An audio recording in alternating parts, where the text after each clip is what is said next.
6일 지방선거를 앞두고 준비한 국민공감 2022 경인적 일꾼의 시간입니다. 오늘은 국민의힘 김포시장 김병수 후보 자리했습니다. 어서 오십시오. 네, 안녕하십니까. 자, 첫 번째 질문은 유권자 여러분께 답을 해주시면 되는데요. 내가 왜 김포시장이 돼야 하는지 카메라를 보고 말씀해 주시죠. 감사합니다. 먼저 변화를 선택해 주신 당원 여러분 그리고 시민 여러분들께 감사를 드립니다. 제가 그 두 전직 시장님들과 경쟁을 했는데 이분들은 굉장히 인지도가 높으신 분들이라서 제가 그분들을 꺾었다기보다는 김포의 열악한 교통 문제, 특히 지하철 문제를 개선하고 싶어하는 수많은 시민들의 열망이 저를 선택해 주신 결과가 아닌가 그렇게 생각을 합니다. 그래서 보다 더 무거운 책임감을 가지고 있습니다. 잘 아시다시피 수도권 50만 이상의 대도시 중에서 중전철이 없는 도시는 김포가 유일합니다. 그리고 지옥철로 이미 전국적인 유명세를 탔고 그로 인해서 부동산 가치도 저평가가 되어 있습니다.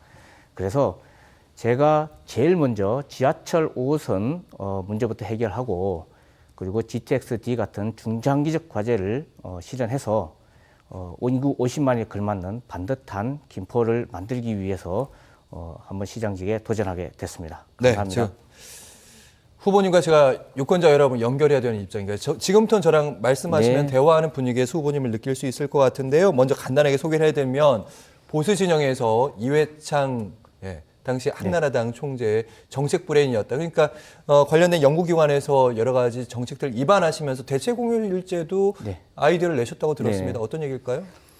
대체공휴일 제도를 담은 법안이 작년에 통과가 됐거든요. 근데 사실 운 좋게도 제가 2008년 12월 9일에 당시 윤상현 의원 보좌관을 하면서 이 법안을 최초로 입안을 했었습니다. 당시에는 공휴일이 겹치게 되면은 일요일과 겹치게 되면 잃어버리게 되지 않습니까?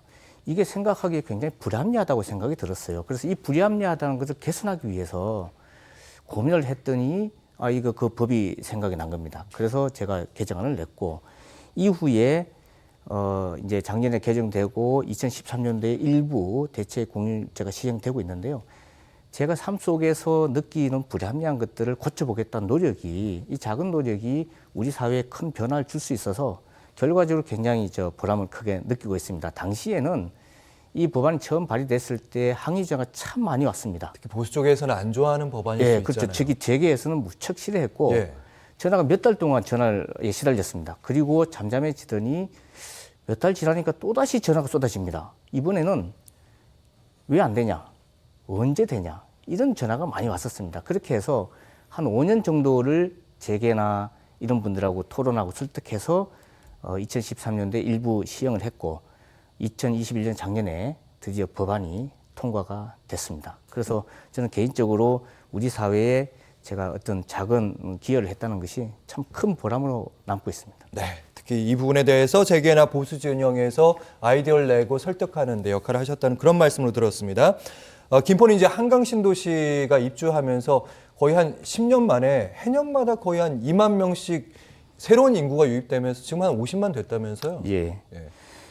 그 지난 10년간의 김포는 전국에서 1, 2등을 다툰 인구 증가율이 1, 2등을 다툴 만큼 인구 증가가 굉장히 많았습니다. 그래서 벌써 50만이 넘어갔는데요. 중요한 것은 이 인구 50만이 넘어갔음에도 불구하고 각종 교육, 문화, 복지, 환경, 인프라가 이 50만 대도시의 인구를 감당할 수 있는 수준으로 쫓아가지 못했다는 게 가장 큰 문제입니다. 그래서 이 50만 김포 대도시가 제일 먼저 신경 써야 되는 부분은 바로 이런 그 생활 인프라를 구축하는 것이 되어야 되고요. 그 중에서도 특히 이기 신도시는 아시겠지만 교통 문제를 조금 간과했었습니다. 그래서 이기 신도시의 생활 인프라 중에서 교통 문제가 가장 열악합니다.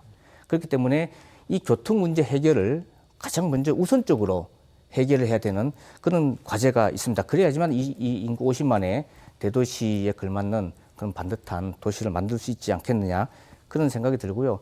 아무리 좋은 시설이 있어도 접근성이 떨어지면 갈 수가 없습니다. 아무리 좋은 학교가 있어도 학생들이 등하교가 불편하면 학습 능력이 떨어집니다. 그래서 이 교통 문제 해결이야말로 생활 인프라를 갖추는 가장 핵심적인 문제일 것이다 라고 해서 인구 50만의 대도시가 도약하기 위해서는 제일 먼저 가장 열악했던 이 교통 문제 해결이 가장 중요한 과제가 아닐까 그렇게 생각을 하고 있습니다. 그 부분 뒷부분에 얘기하시면 되고요. 김포시의 지형을 젊은 인구들이 많기 때문에 제가 알기로는 이제 김포시의 평균 연령이 40세 그쯤 되는 걸로 알고 있습니다. 예. 그렇기 때문에 말씀하시죠. 예. 아닙니다. 말씀하셔도 됩니다. 지금 이제 김포시가 평균 연령이 이제 이분들이 함께 같이 나이를 들어가고 있어요. 한 3년 전에는 37세, 2년 전에는 38세, 작년에는 39세, 올해는 40세. 이렇게 한 해씩 갈 때 김포시가 나이 들어갈수록 이제 시민들도 같이 나이 들어가는 거죠. 함께 생활하고 호흡해 가고 있는 과정이거든요. 예. 예, 그런 그래서 아마 있습니다. 김포시 국민의힘 경선에서도 50대 맞으시죠? 네. 초반. 네. 초반. 초반입니다. 그래서 젊은 시장 후보를 뽑은 것이 아닌가 이런 추론들도 좀 나오는데 어쨌든 김포시 같은 경우는 이제 전통적으로 민주당 강세 지역으로 꼽혀왔던 지역입니다. 구도상 어떻다고 생각하십니까? 저희가 지난번 대선에서도 경기도 평균만큼 졌습니다. 그것은 뭐냐면 이 김포가 여전히 보수 진영에서는 쉬운 곳은 아니다라는 그 생각을 하고 있고요. 다만 두 가지 측면에서 희망적인 부분이 하나가 있습니다. 첫째는 이제 5월 10일 날 새 정부가 출범하게 될 것이고 이 새 정부가 출범하게 되면 그동안 이제 부동산 규제로 인한 불편함과 어떤 세부담이 조금 경감되지 않겠습니까? 그럴 것이라는 기대가 있고요. 그리고 이 새 정부, 새 대통령과 우리 국민의힘 김포가 소통이 원활하게 잘 되고 있다는 점이 시민들로 하여금 좋은 선택을 할 수 있는 그런 기회가 될 것 같습니다. 그리고 또 하나는 김포가 아시겠지만 열악한 교통 문제 때문에 예. 이 그 교통 문제 개선에 대한 시민들의 열망이 굉장히 높습니다. 작년에 민주당 정권에서 제4차 국가철도망 구축 계획을 발표했는데 아시겠지만 GTX를 김부선으로 김포에서 부천 종합운동장까지 예. 가는 선으로 만들었죠. 그리고 지하철 5호선은 당초에는 이 4차 계획에서 빠져 있었습니다. 그러다가 이제 시민들이 워낙 반발하니까 이 GTX를 김용선으로 연장해주고 그리고 지하철 5호선을 이제 추가 검토 사업으로 이제 반영을 했는데 이런 모습들이 기본적으로 이 정부가 가지고 있는 김포 교통 문제 인식을 보여준 거라고 저는 생각합니다. 그러다 보니까 정부가 외면했고 그리고 민주당 시장조차도 여기에 관심을 크게 두지 않았던 것이 좀 부정적인 요인이 될 것 같고요. 그럼에도 불구하고 저희 김포 국민의힘은 이 문제를 오래전부터 계속해서 일관되게 주장해온 지하철 노력들이 있기 때문에 이런 상황에서 우리 국민의힘 김포 당협이나 이런 선출직들이 좋은 선택을 받을 수 있지 않겠나. 그런 두 가지 측면에서 조금 긍정적인 기대를 하고 있습니다. 네, 힘 있는 시장이 그래서 필요하다 이런 말씀으로 들렸는데요. 어쨌든 그러면 해법이 중요한 것 같습니다. 최대 현안도 이 GTX 노선 그리고 지하철 5호선 연장 문제 이렇게 바라보시는 것 같은데요. 어떤 해법 맞습니다. 생각하고 계십니까? 일단 지하철 5호선이 단기적으로 해결돼야 되고요. 첫 번째 교통 문제는. 두 번째는 이제 GTX를 딜을 해결해야 되는데 지하철 5호선은 국토부가 추가 검토 노선으로 반영을 하면서 세 가지 조건을 달았습니다. 지자체 협의, 경제적 타당성 제고, 그리고 노선 합의입니다. 세 가지 전제 조건을 달았지만 사실상 핵심적인 조건은 지자체 협의입니다. 그래서 작년에 홍철호 전 의원과 이제 박진호 당협위원장이 오세훈 시장을 만나서 그러니까 누가 협의를 해야 된다는 말입니까? 서울시장과 김포시장 또는 인천 서구청장이 왜냐하면 관련 지자체가 협의를 해야 됩니다. 인천까지 연장을 또 바라는 쪽도 있으니까요. 그렇죠. 왜냐하면 네. 이게 김포 신도시만 가는 게 아니라 금단 신도시를 일부 거쳐가게 됩니다. 예. 예, 그럼 그 세 지자체가 관련돼 있거든요. 그러니까 이 세 지자체가 지자체 협의를 해야 됩니다. 근데 가장 큰 걸림돌이 사실은 그 금폐장 누구나 다 알고 있는 건설 폐기물 처리장. 금폐장 처리 문제입니다. 이 문제에 대해서 이게 걸림돌이 되고 있다 보니까 이 문제를 지금 논의할 필요 없이 추후에 하자고 해서 그 두 분하고 잘 모르시는 분들 이해를 돕기 위해서 예. 건설 폐기물 처리장을 새로 그 지하철 노선이 생기는 그 지자체가 지어줘야 된다는 말씀이신가요? 아닙니다. 지금 그 방화 차량 기지에 옆에 건설 폐기물 처리장이 붙어 있습니다. 그러다 보니까 차량 기지가 이전했을 때에 금폐장 부지가 남아 있으면 안 되지 않습니까? 예. 그래서 차량 기지가 이전할 때 이 금폐장 부지도 이전을 하든 없어지든 어쨌든가 여기서는 사라져야 됩니다. 그래야지만 그 일대를 개발할 수 있지 않습니까? 예. 그러니 서울시 입장에서는 차량 기지가 이전하고 나갔을 때 금폐장 부지도 어디론가 옮겨지기를 원하는 거죠. 그렇죠. 네, 예. 이걸 무언의 이제 압력처럼 이제 요구했던 겁니다. 예. 그러니까 이 부분이 서울시하고 김포시, 인천 서구가 합의해서 풀어줘야 되는 문제입니다. 이 지자체 협의가 제일 핵심인 거죠. 그렇다 보니까. 그런데 금폐장 문제는 지금 할 건 아니기 때문에 오세훈 시장이 그 홍철호 전 의원과 이제 박진호 전 당협위원장을 만났을 때 예. 아무 조건 없이 사전 전제 조건 없이 5호선 연장에 동의하겠다라는 입장을 표명을 했었습니다. 그래서 당시에 김포시장이 오세훈 시장을 만나서 협약서를 맺으면 가능했던 일이었습니다. 예. 그런데 김포시장이 무슨 이유인지 서울시장을 만나지를 않았습니다.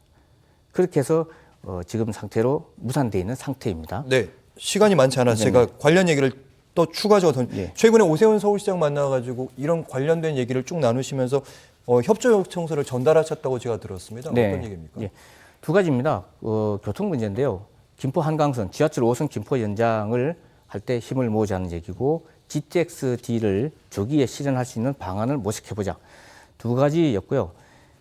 지하철 5호선 관련해서는 앞서 말씀드린 사전 전제 조건 없는 5호선 연장이라는 기존의 입장을 계속 유지해달라고 부탁을 했고, 그리고 건설 폐기물 처리장 관련해서 서울시와 또 다른 대안들에 대해서 많은 고민을 나눴습니다. 그러니까 일단 계획은 건설까지는 아니라 먼저 계획은 쭉 진행하고 건설 폐기장 문제는 차후에 좀 협의를 하자 예, 이렇게 그렇죠. 예, 이런 그렇게 방식으로 하자는 예, 말씀이세요? 맞습니다. 예. 알겠습니다. 그리고 마지막 질문이 될 것 같은데요.